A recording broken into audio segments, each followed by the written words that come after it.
Hello students, welcome my YouTube channel उन्नति। आज हम पढ़ने वाले हैं 1784 का पिट्स इंडिया एक्ट, जो कि बनाया गया था। जो 1773 का जो रेगुलेटिंग एक्ट आया था, उसमें जो कमियां थी, उन कमियों को दूर करने के लिए, उन खामियों को दूर करने के लिए यह ब्रिटिश संसद के द्वारा एक संशोधित अधिनियम था, जो कि 1781 में पारित किया गया। तो हमने आज पढ़ना है 1784 का पिट्स इंडिया एक्ट, है ना। Pitt's India act. तो पिट्स इंडिया एक्ट भारत में क्यों आया और इसकी क्या क्या विशेषताएं थीं, ये सब हम इस स्लाइड में जानेंगे। तो वीडियो को आप अपने दोस्तों के साथ में शेयर कर दें, जिससे कि उनकी उनका जो रिवीजन है उसमें उनको सहायता मिले।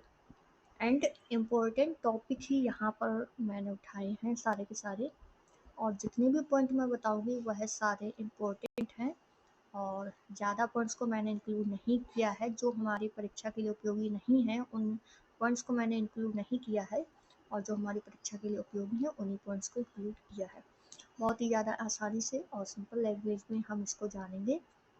इससे पहले हमने हिस्टोरिकल बैकग्राउंड, है ना, एंड जो कंपनी के शासन में जो 1773 का रेगुलेटिंग एक्ट था, 1813 का एक्ट था, और जो 1793 का जो एक्ट था, इन 3 एक्ट्स को हमने पिछले वीडियो में कवर कर लिया था। आज हम कवर करने वाले हैं 1784 का पिट्स इंडिया एक्ट, 1833 का चार्टर एक्ट एंड 1853 का चार्टर एक्ट। तो ये 3 चार्टर एक्ट आज हम इस वीडियो में कवर कर लेंगे, और जो हमारा कंपनी का शासन है ये इस वीडियो में समाप्त हो जाएगा। आगे हम क्या पढ़ेंगे? ताज का शासन। इसके बाद में जो न्यू वीडियो आएगा उसमें हम ताज का शासन जो होगा उसको पढ़ लेंगे, यानी ताज का शासन या फिर सम्राट का शासन। तो यहाँ पर हम क्या देखेंगे, जो 1784 का जो पिट्स इंडिया एक्ट आया था, तो यही जो एक्ट है, ये 1773 में जो रेगुलेटिंग एक्ट आया था उसमें जितनी भी कमियां रह गई थी, जो भी खामियां रह गई थी, तो उन कमियों को दूर करने के लिए, उन खामियों को दूर करने के लिए जो ब्रिटिश संसद थी, उसने एक संशोधित अधिनियम पारित किया। और कौन सी डेट में पारित किया है? 1781 में, है ना। 1781 में ये संशोधित अधिनियम पारित हुआ, और इसी को एक्ट ऑफ सेटलमेंट के नाम से भी जाना जाता है ना। इसको जो पिट्स इंडिया एक्ट है, इसको एक्ट ऑफ सेटलमेंट के नाम से भी जानते हैं। ये क्वेश्चन सीधा सीधा वनडे वाले एग्जाम्स में आ जाता है कि एक्ट ऑफ सेटलमेंट किस एक्ट को बोलते हैं। तो 1784 का जो पिट्स इंडिया एक्ट है, इसको एक्ट ऑफ सेटलमेंट भी कहते हैं ना, बंदोबस्त का अधिनियम। अब इसको ये तो हो गया, यानी कि जितनी भी खामियां थी, जो रेगुलेटिंग एक्ट पास हुआ था उसमें जो भी कमियां थी, उन कमियों को दूर करने के लिए इस एक्ट को बना लिया गया और इसको भारत में दर्शा गया। अब इसमें विशेषताएं क्या क्या थी वो भी हमें जानना है, कि इसमें जब कमियों को सुधारा है तो उसमें कुछ ना कुछ नई चीज़ों को इंक्लूड भी किया होगा, और जो पुरानी चीज़ें हैं उनमें संशोधित किया होगा। तो पहला संशोधन, यानी अगर हम इसकी विशेषताओं की बात करें तो क्या हुआ था, जो कंपनी के राजनीतिक कार्य थे, है ना।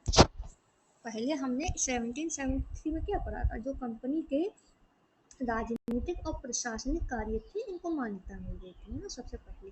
तो यहाँ पर हमें क्या देखने को मिलेगा कि इसमें जो राजनीतिक कार्य थे और जो वाणिज्यिक कार्य थे उनको पृथक कर दिया। पृथक का मतलब अलग अलग कर दिया।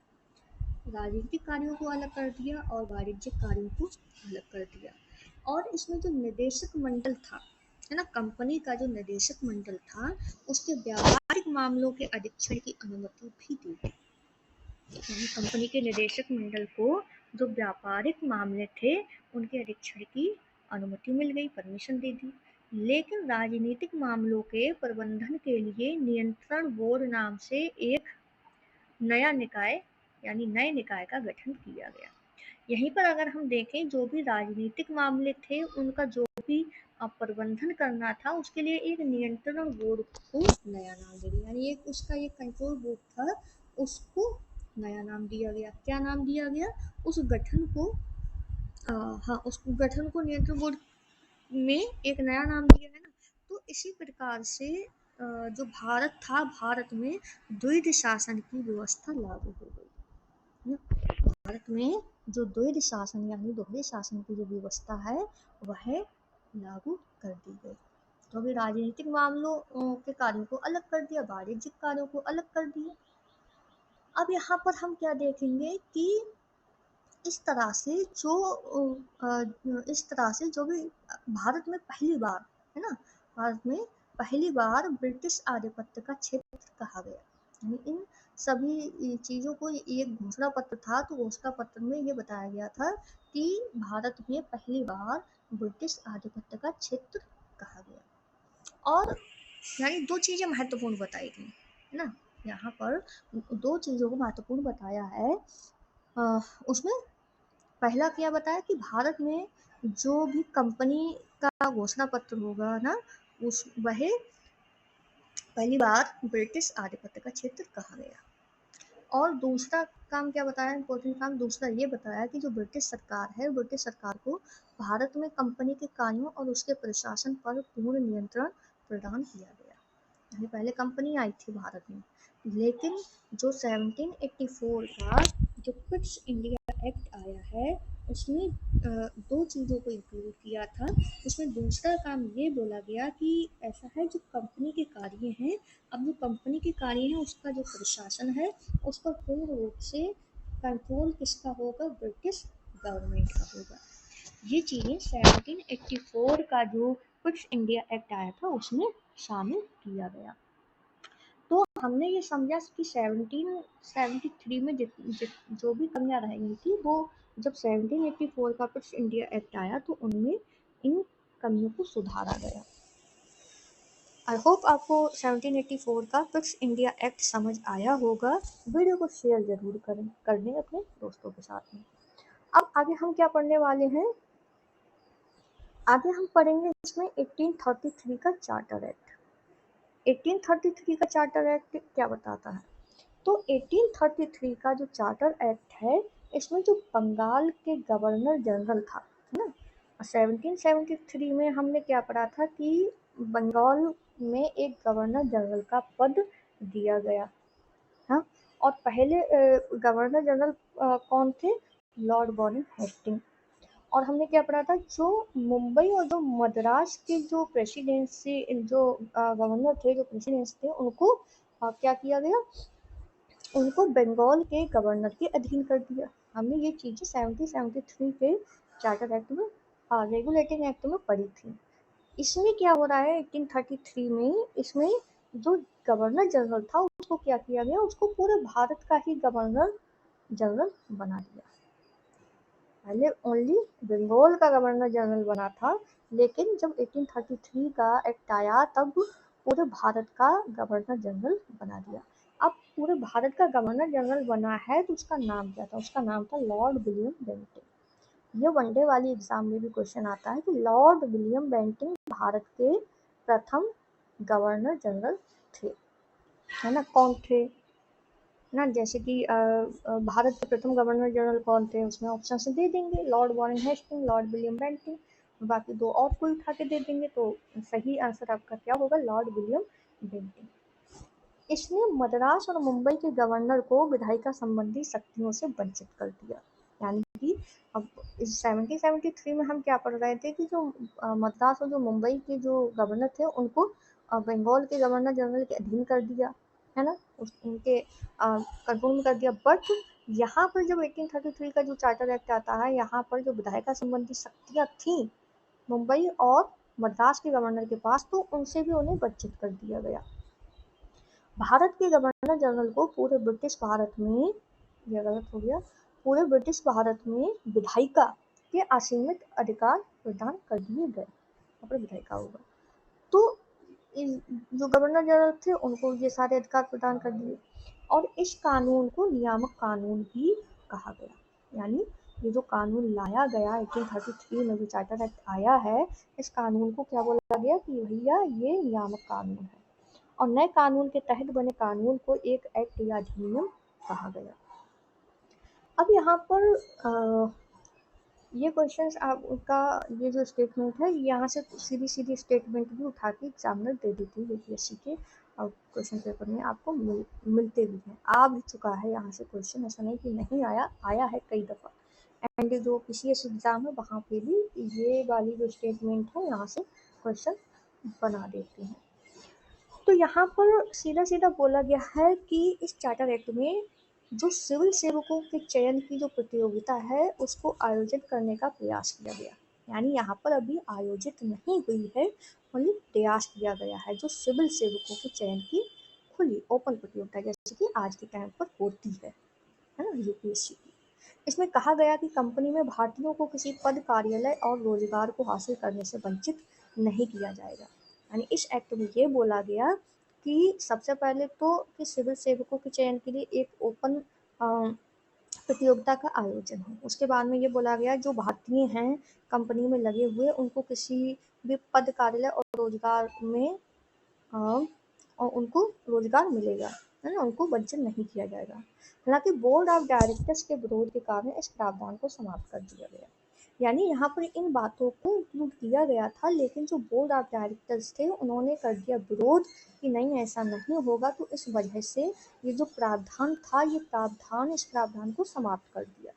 अब क्वेश्चन देने के लिए कैसे करके आ जाएगा कि चार्टर एक्ट 1833 में सिविल सेवकों की का चयन किया, है ना, इस प्रकार से दे देंगे।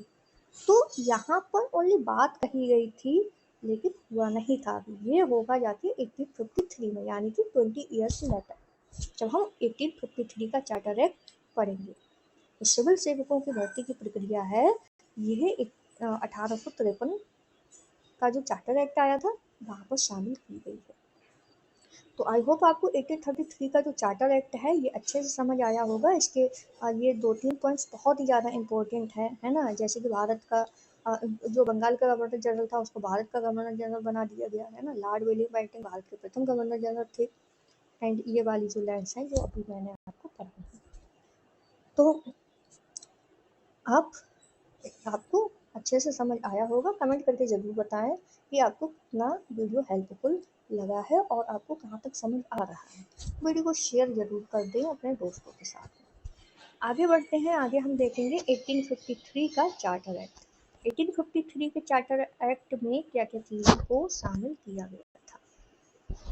अब ये जो 1850 का चार्टर अधिनियम है इसमें ये बोला गया कि इसने पहली बार गवर्नर जनरल की परिषद के विधायक एवं प्रशासनिक कार्यों को अलग कर दिया। यानी जो गवर्नर जनरल की परिषद के जो विधायकी और जो प्रशासनिक कार्य थे इनको क्या कर दिया, इनको अलग अलग कर दिया। अब विधायिका को पहली बार सरकार के विशेष कार्य के रूप में जाना गया जिसके लिए विशेष मशीनरी और प्रक्रिया की जरूरत थी। इसमें गवर्नर जनरल के लिए नई विधान परिषद का गठन किया गया। जो गवर्नर जनरल था तो इसमें क्या किया गया, उनके लिए एक नई विधान परिषद बनाई गई, उसका गठन किया गया, जिसे भारतीय केंद्रीय विधान परिषद कहा गया। इसका नाम क्या रखा गया था, भारतीय केंद्रीय विधान परिषद। अब देखिए वहाँ पर हमने अभी जो 1833 का जो चार्टर एक्ट पढ़ा था उसमें हम क्या पढ़ रहे थे कि उसमें बात कही गई थी, सुझाव दिया गया था सिविल सेवकों की भर्ती के लिए। लेकिन 1853 में सिविल सेवकों की भर्ती एवं चयन हेतु खुली प्रतियोगिता क्या हो गई, शुरू हो गई 1833 के आफ्टर 20 ईयर। इस प्रकार विशिष्ट सिविल सेवा भारतीय नागरिकों के लिए भी खोल दी गई, यानी प्रतियोगिता शुरू हो गई। फिर उसके बाद में जो सिविल सेवा है वह उसको जो भारतीय नागरिक थे उनके लिए भी खोल दी गई, और इसके लिए 1854 में मैकाले समिति की नियुक्ति की गई, यानी कि 1854 में मैकाले समिति की भी नियुक्ति की गई। कंपनी के शासन को विस्तारित कर दिया। इसमें प्रथम बार भारतीय केंद्रीय विधान परिषद में स्थानीय प्रतिनिधित्व शुरू किया, और फिर गवर्नर जनरल की परिषद में 6 नए सदस्यों में से 4 का चुनाव बंगाल, मद्रास, मुंबई और आगरा की स्थानीय प्रांतीय सरकारों द्वारा किया जाना था। तो ये थे 1853 का जो चार्टर एक्ट था उसके सारे पॉइंट्स।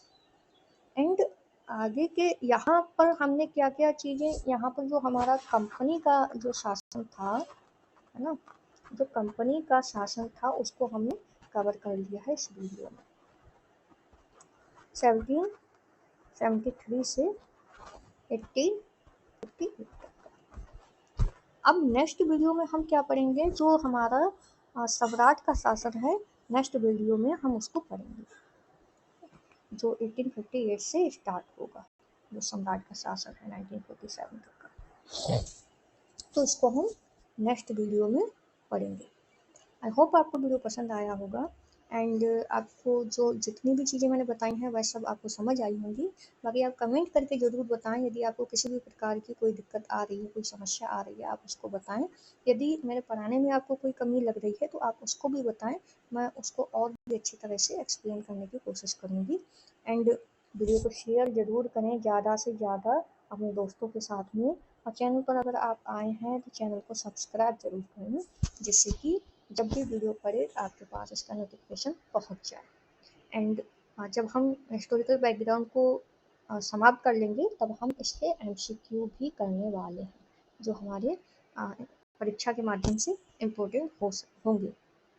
तो यहाँ पर हम MCQ भी करेंगे। तो तब तक के लिए आप पढ़ते रहें, खुश रहें, जय हिंद।